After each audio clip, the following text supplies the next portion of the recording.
राजविद्या राजगुह्यम योग, 9वा अध्याय हा जाणण्याजोग. सत्यज्ञान सत्य विज्ञान जाणून मुक्त हो अशुभ अवस्थेतून. ही राज्य शासनाची राजविद्या, कल्याणकारी हितैषी लक्ष द्या. जो या विद्येचे पालन करीतो तो पवित्र पुरुषोत्तम होतो.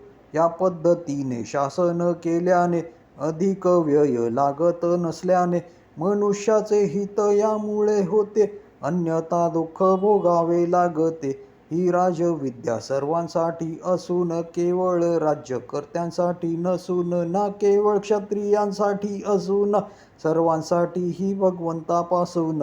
राज्यकर्त्याने कसे राज्य करावे, राजसेवकाने कसे वर्तावे, प्रत्येक राज्यनिवासीचे वर्तन राज्यव्यवस्थेशी कसे असावे.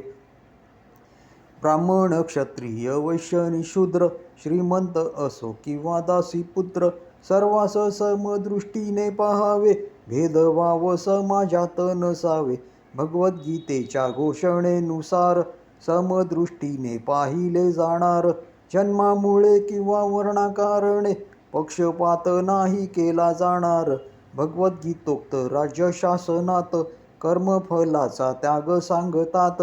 कर्म करावे सेवा समजून, ही सेवा ईश्वरासाठी म्हणून. ब्राह्मण ज्ञानाचा करील प्रसार, क्षत्रिय प्रजेचे रक्षण करणार, वैश्य करतील शेती व्यापार, शूद्र ही सेवादान करणार. फळे जी मिळती सत्कर्मातून, स्वतःकडे ना संचित करून, अर्पण करावे प्रजापतीस, वापर करावे जन उन्नतीस. आपले कर्म हा आपला धर्म, धर्म समजून करेल जो कर्म, त्याची उन्नती निश्चित होणार, समाजासही प्रगत करणार.